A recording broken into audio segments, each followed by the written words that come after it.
Action.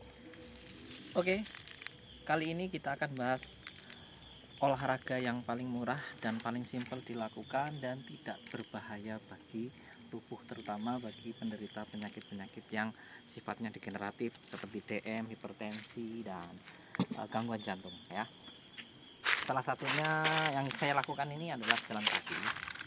Jalan kaki itu sangat baik untuk kelenturan, terutama otot-otot ekstensor ya, otot-otot di sini ya, karena seiring kita umur kita tua, semakin tua itu porsi tubuh kita itu kalau sudah umur 30 tahun kita akan kehilangan massa dalam otot itu sekitar 10%. Kemudian semakin tua lagi bisa kehilangan 20%. Nah, itu bisa di ini ya, adaptasikan dengan kita melatih otot supaya kekuatan otot kita itu tetap menjaga kelenturan kita supaya nggak mudah, terutama sendi itu nggak mudah berkapur, dengan cara kita melakukan salah satunya tipsnya adalah jalan kaki untuk memperkuat sendi-sendi kita ya. Nah, biasanya perempuan itu jadi pengapuran ya. Nah, ini penting sekali jalan kaki ya, karena di olahraga itu bisa membantu otot-otot, terutama otot paha, otot pinggul, supaya dia bisa menopang kerja dari tulang. Nah, ini penting sekali, terutama otot-otot yang bagian bawah dan bagian atas. Nah, di sini kan ada tendon ya, kemudian ada otot maskulus ya. Nah, ini maskulus ini volumenya sudah berkurang, kemudian di sini ada tendon otot ya. Otot ini terdiri dari saraf ya, dan sistem kerjanya kalau kita nggak sering digerakkan, otot ini akan menjadi kaku atau lemas. Biasanya sering terjadi salah satunya kaku sendi, kemudian sering terjadi di sini cairan sinovial ini menjadi berkurang karena kita malas gerak ya. Ini fungsinya sebagai salah satunya sebagai pelumas untuk menjaga kelenturan sendi. Nah, ini penting sekali otot-otot yang terutama yang bagian samping yang berfungsi sebagai yang otot yang besar ini ya, bagian sini ya. Ini fungsinya sebagai penopang bagian bawah, dan ini ya otot paha yang besar ini ya sampai ke bawah ini penopang bagian tubuh. Nah, ini sangat penting sekali untuk menjaga kelenturan, kemudian menjaga kesehatan tubuh kita supaya peredaran darah kita itu menjadi lancar. Nah, jalan kaki itu bisa salah satunya bisa mengatasi penyakit-penyakit yang sifatnya yang berbahaya ya, contohnya jantung. Nah, itu perlu dilatih ya otot-ototnya, bukan hanya otot kaki ya. Ketika kita jalan seperti ini, semua otot dan fungsi-fungsi dalam tubuh kita itu akan berjalan dengan baik ketika kita melakukan jalan kaki. Nah, jalan kaki fungsinya juga sebagai netralisasi racun juga ketika tubuh kita banyak racunnya atau mengkonsumsi makanan-makanan yang enggak sehat ya. Kan banyak nih ya makanan yang hipertensi juga atau makanan-makanan itu, sehingga perlu dibakar ya lemaknya, yaitu dengan cara yang paling mudah, simpel dan nggak berbahaya, itu adalah jalan kaki. Itu perannya jalan kaki. Kemudian untuk membantu kita menghasilkan, salah satunya adalah membantu tubuh supaya mensirkulasikan darah, kemudian metabolisme tubuh biar lancar. Nah, itu salah satunya adalah jalan kaki. Ini merangsang juga kerja hormon, kerja endokrin untuk bekerja ya dengan maksimal, karena gerak itu adalah sebuah kebutuhan ya dalam tubuh supaya tubuh kita itu tetap segar bugar. Nah, itu dengan aktivitas berjalan. Nah, itu ya. Nah, Ini kita kebetulan ke atas nih, kita akan bahas manfaat air. Nah ini kebetulan ada air walaupun netes ya. Nah air itu fungsinya sebagai salah satunya, satu mendorong makanan ya, kemudian fungsinya yang lain itu adalah bagian tubuh kita itu 75% itu air, terutama cairan interstisial dan ekstrastisialnya kita itu terdiri dari air. Jadi air sangat dibutuhkan untuk salah satunya membantu metabolisme juga ya.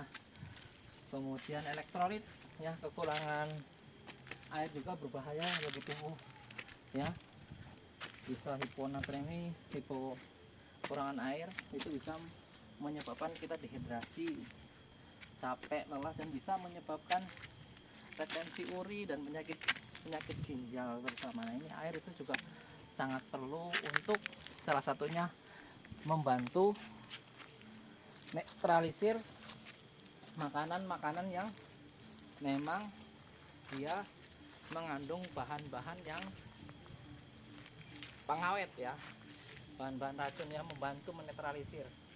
Nah, walaupun nanti di sistem kerjanya kita itu ada fungsi dari ginjal dan fungsi hati untuk salah satunya menetralisir racun. Tapi dengan adanya air, pH dengan adanya air bisa membantu juga untuk netralisir itu ya. Air juga fungsinya sebagai salah satunya adalah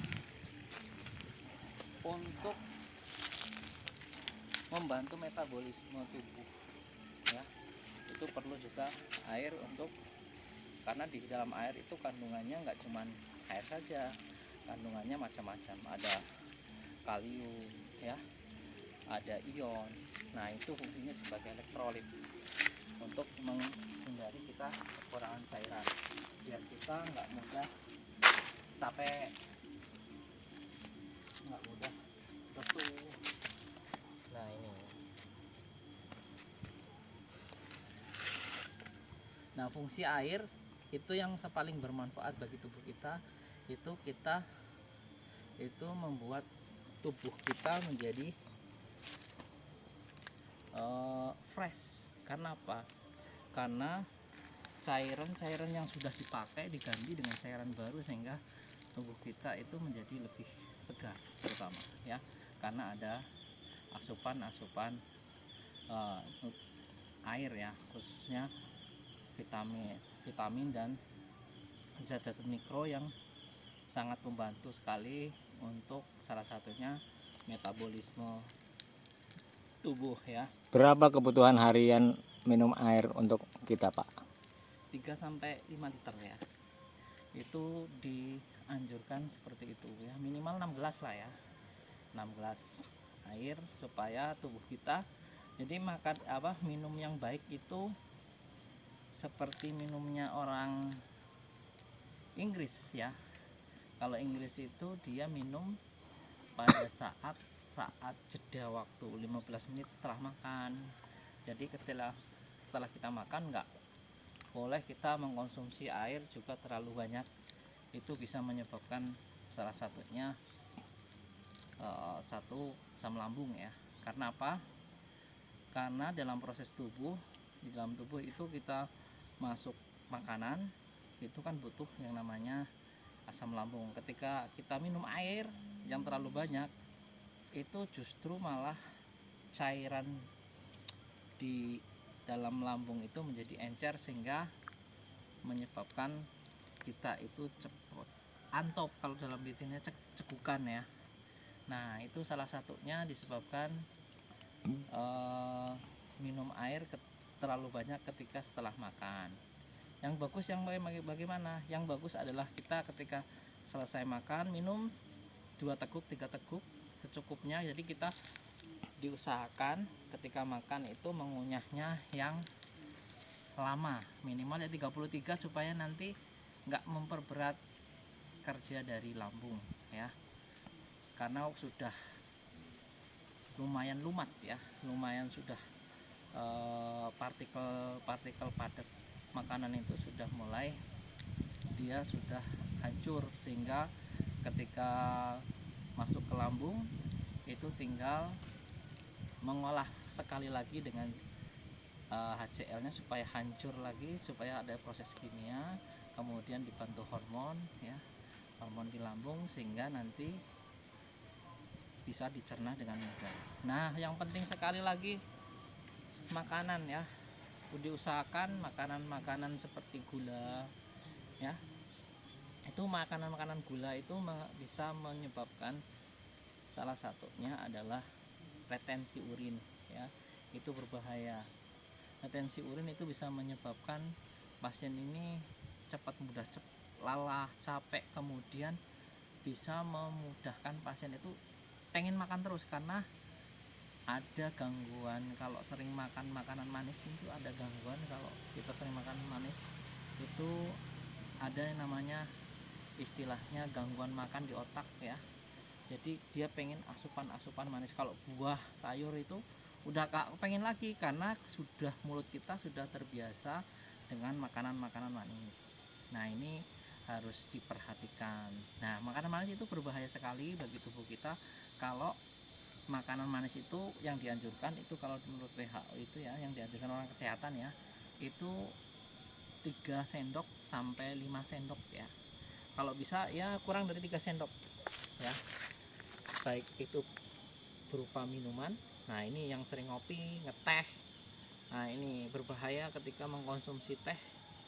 Gulanya lebih dari 1 sendok atau 2 sendok lah ya, 2 sendok. Apalagi kalau pagi sore udah lebih dari 4 sendok, terutama ada berlebihan. Belum lagi dari asupan karbo. Karbo itu ya salah satunya ya gula itu ya, karbo itu ya nasi ya. Nasi itu diperlukan, tapi asupannya tidak boleh berlebihan ya. Karena apa?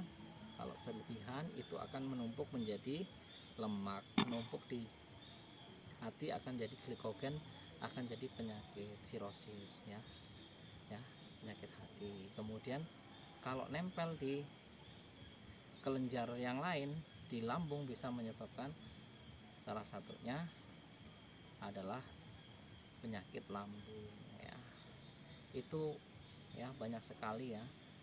Air itu banyak sekali dampak negatif, ada dampak buruknya. Ketika menggunakan air itu secara tepat, kita nggak boleh nih mengkonsumsi air terlalu cepat. Jadi mengkonsumsi air sudah dibahas di video saya.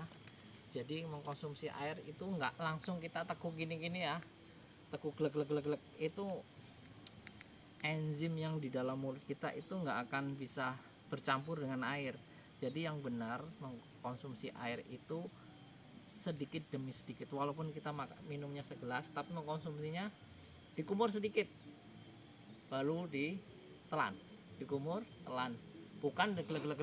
Nah, itu sangat nggak dianjurkan, malah justru merusak lambung ya. Jadi dikumur dulu baru ditelan.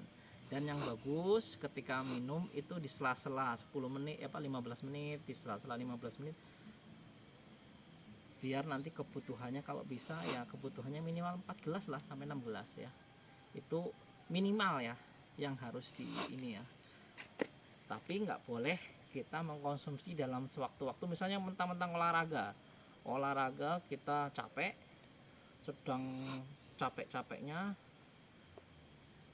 baru keringetan, baru napas ngos-ngosan, kemudian badan itu langsung minum. Nah, itu sangat berbahaya. Saya nggak akan menganjurkan, karena kerja hati, kerja lambung, kerja itu tuh lagi maksimalnya. Jadi kalau bisa kita ngos-ngosannya sudah hilang, udah mulai ini turun, napasnya udah lega, baru kita minumnya pun sedikit-sedikit, jangan langsung 1 gelas. Itu juga akan memperburuk kondisi tubuh. Salah satunya ketika kita minum dipaksakan ketika capek, salah satunya bisa memicu satu, curah jantung meningkat. Bisa kalau dia tensinya tinggi bisa memicu serangan jantung ya. Nah, itu bahaya juga. Jadi minum pun ada tekniknya ya. Minum harus dengan pelan-pelan, jangan langsung ditelan telan langsung ya, glak glak glak glak glak glak glak. Itu yang bikin lambung kita menjadi rusak, dan kita nggak punya penyakit lambung, seolah-olah kena penyakit lambung. Karena apa? Karena minum yang salah. Jadi kalau yang benar minumnya adalah secukupnya, bukan sebanyak-banyaknya. Dalam artian setelah makan minum 2 tegukan 3 tegukan 15 menit baru 1 gelas. Nanti setelah bangun tidur minum lagi 1 gelas. Kemudian di sela-sela itu kita minum 1 jam atau 15 menit itu kita minum setengah gelas, 1 gelas monggo. Silahkan sampai kebutuhannya itu dalam sehari itu 6 gelas. Itu kitnya, tipsnya, kiat dari saya ya, supaya nanti nggak terkena misalnya asam lambung dan penyakit-penyakit yang lain. Sebenarnya yang salah itu adalah pola minum kita dan pola makan kita yang salah. Oke, sekian dulu. Assalamualaikum warahmatullahi wabarakatuh.